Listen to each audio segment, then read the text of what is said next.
Si tu regardes cette vidéo, c'est probablement parce que tu es fatigué. Pas juste un peu crevé, mais fatigué en profondeur. Tu gères tout, le travail, la maison, les enfants, le couple, les autres, quoi. Tu es organisé, tu es fiable, tu es engagé. Et pourtant, à l'intérieur, tu te sens parfois vidé, sans élan, sans joie. La bonne nouvelle, c'est que cette fatigue n'est pas un échec. Ce n'est pas une faiblesse. C'est un message. Dans cette vidéo, nous allons mettre des mots sur ce qui t'épuise, comprendre où cette énergie s'échappe et surtout commencer à la reconstruire. Tout ce que je te propose ici fait écho aux exercices de ton carnet. Tu pourras y revenir à ton rythme et les intégrer dans ton quotidien et sans pression. Pourquoi ton énergie baisse ? Ton corps est ton premier réservoir d'énergie. Et souvent, il te donne des signaux. Bien avant que tu ne puisses l'écouter. Un sommeil trop court, ou pas assez réparateur, des réveils nocturnes, ou alors le téléphone qui n'est jamais très loin, à sonner ou à t'appeler. Résultat, tu te lèves et tu es déjà fatigué.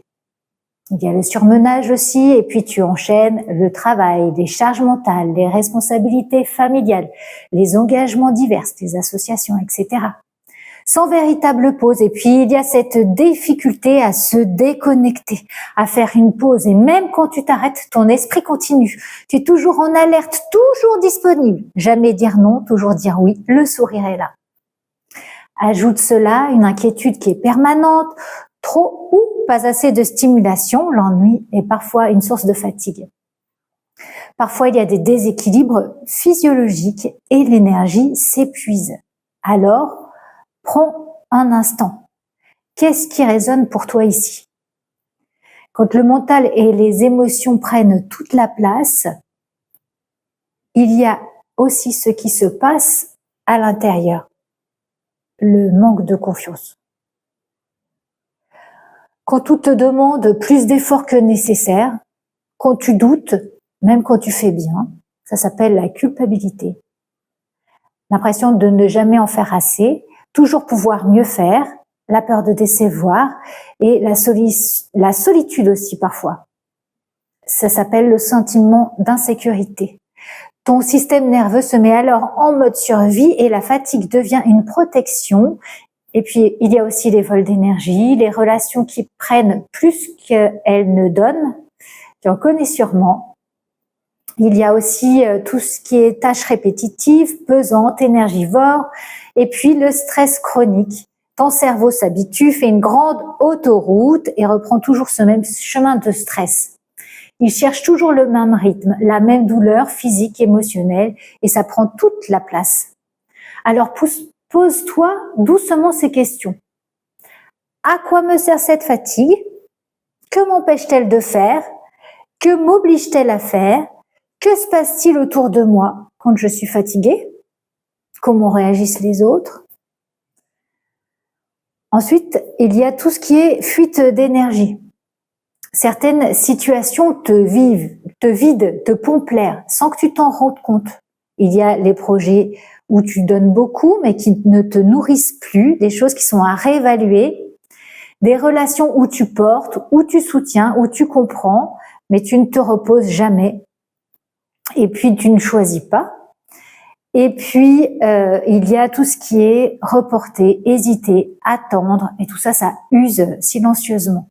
Alors retrouver son équilibre, c'est accepter d'ajuster selon les périodes de vie, selon ton énergie réelle et selon tes priorités. Parce que la vie aussi, elle bouge.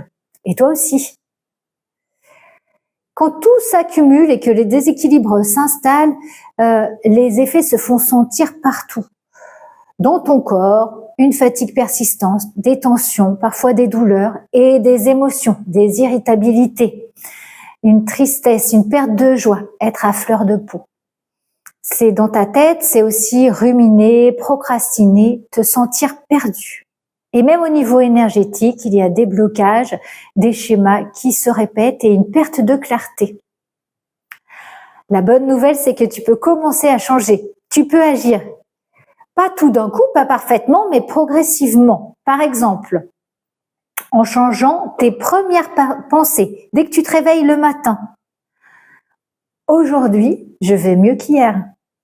Qu'est-ce que je vais découvrir? À qui je vais sourire?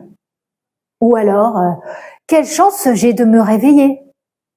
Et par exemple, le soir, comme on te le demande souvent dans ton carnet, qu'est-ce qui a été positif pour moi aujourd'hui? À qui ai-je souri?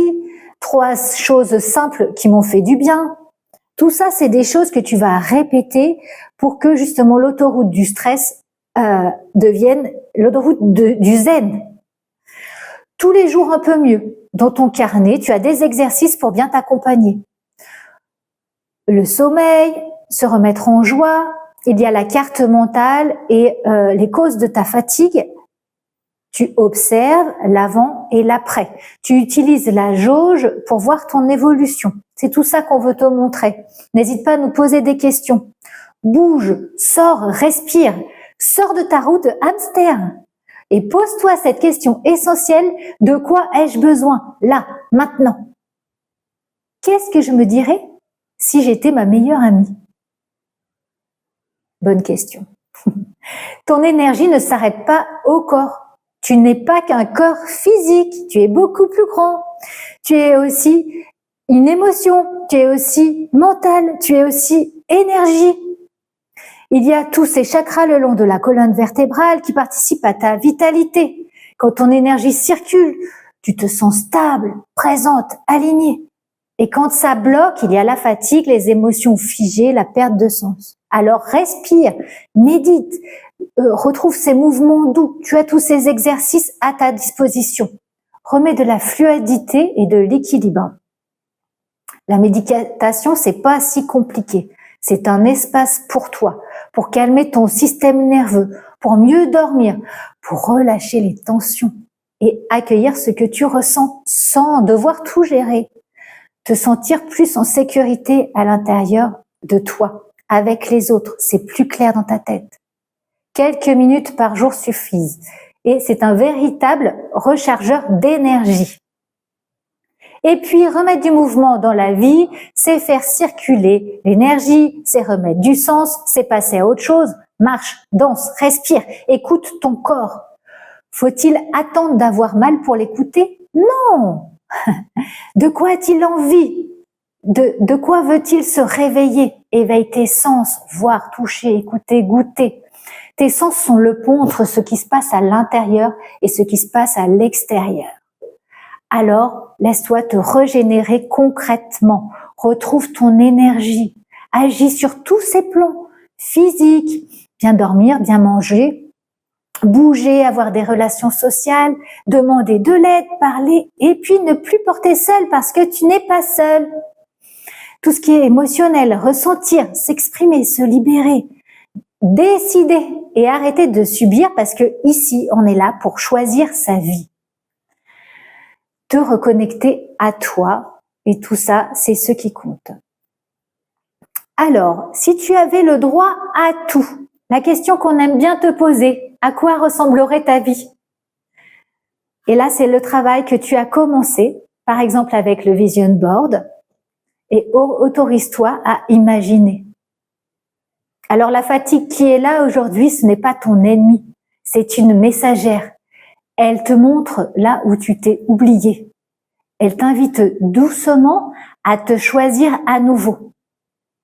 Pas contre les autres, mais surtout avec toi et avec les autres.